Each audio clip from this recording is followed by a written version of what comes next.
ब्रह्मांड में बहुत सारे रहस्य छिपे हुए हैं। मनुष्य ने इसकी खोज में कई पीढ़ियां लगा दी हैं, लेकिन कुछ रहस्य अभी भी रहस्य ही है।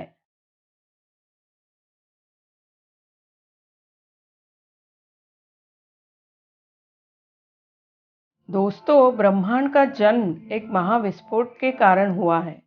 लगभग 12 से 14 अरब वर्ष पूर्व संपूर्ण ब्रह्मांड एक परमाणविक इकाई के रूप में अति संघनित था। पहले वैज्ञानिक जॉन मिशेल, जिन्होंने ब्लैक होल के बारे में बोलना शुरू किया, वे कैम्ब्रिज यूनिवर्सिटी में प्रोफेसर थे। किसी बात का रहस्य जानना किसको अच्छा नहीं लगता। सब लोगों में इसके बारे में एक उत्सुकता रहती है। तो चलिए हम ब्रह्मांड के बारे में ही क्यों न जाने। इसमें तो ऐसे ऐसे रहस्य हैं जिन्हें आज तक मनुष्य खोज नहीं पाया। तो आपको आज हम ऐसे ही रहस्य के बारे में आज बताएंगे।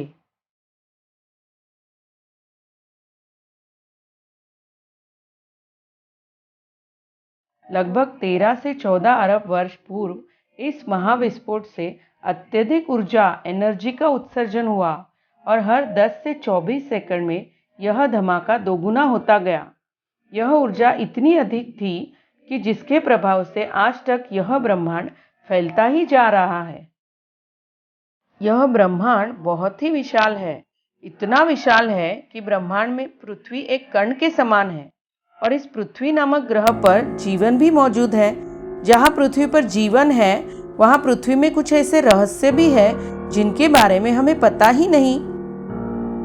आइए जानते हैं कि ब्लैक होल का निर्माण कैसे होता है। ब्लैक होल तब बनता है जब कोई बड़ा तारा बूढ़ा हो जाता है या उसमें मौजूद ज्वलनशील पदार्थ यानी हाइड्रोजन खत्म हो जाता है। यह तारे विशाल आकार के होते हैं।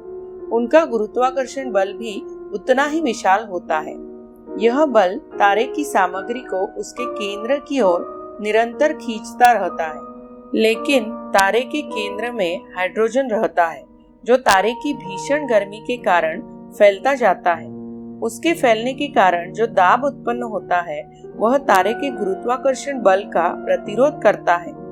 इसीलिए तारा पूर्णतः अंदर की ओर कभी नहीं धंसता। लेकिन एक समय आता है जब तारे के अंदर मौजूद हाइड्रोजन खत्म हो जाता है और गुरुत्वाकर्षण बल को रोकने के लिए हाइड्रोजन गैस का दाब मौजूद नहीं रहता और जैसे हवा निकल जाने पर गुब्बारा जिस तरह सिकुड़ जाता है, उसी तरह तारा भी सिकुड़ जाता है। यदि तारा लगभग सूर्य के आकार का हुआ तो वह सिकुड़कर लगभग 10 किलोमीटर व्यास वाले पिंड में बदल जाता है। वैज्ञानिक मानते हैं कि हमारी आकाशगंगा के केंद्र में भी एक ब्लैक होल है, जो आसपास के तारों को निगलकर निरंतर बड़ा होता जा रहा है। महान भौतिक शास्त्री अल्बर्ट आइंस्टाइन ने अपने साधारण सापेक्षतावाद के सिद्धांत के द्वारा हमारे गुरुत्वाकर्षण बल के ज्ञान को उन्नत किया।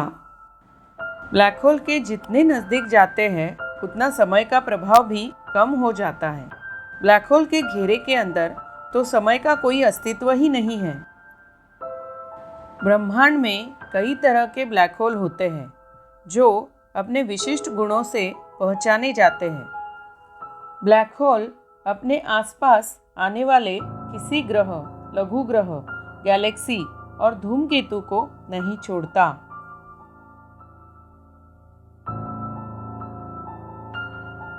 कई वैज्ञानिक निरंतर ब्लैक होल की खोज में लगे हुए हैं। यह निश्चित है कि आने वाले भविष्य में हमें बहुत ज़्यादा जानकारी मिलेगी। हम शायद उनकी एनर्जी का इस्तेमाल भी कर पाएंगे।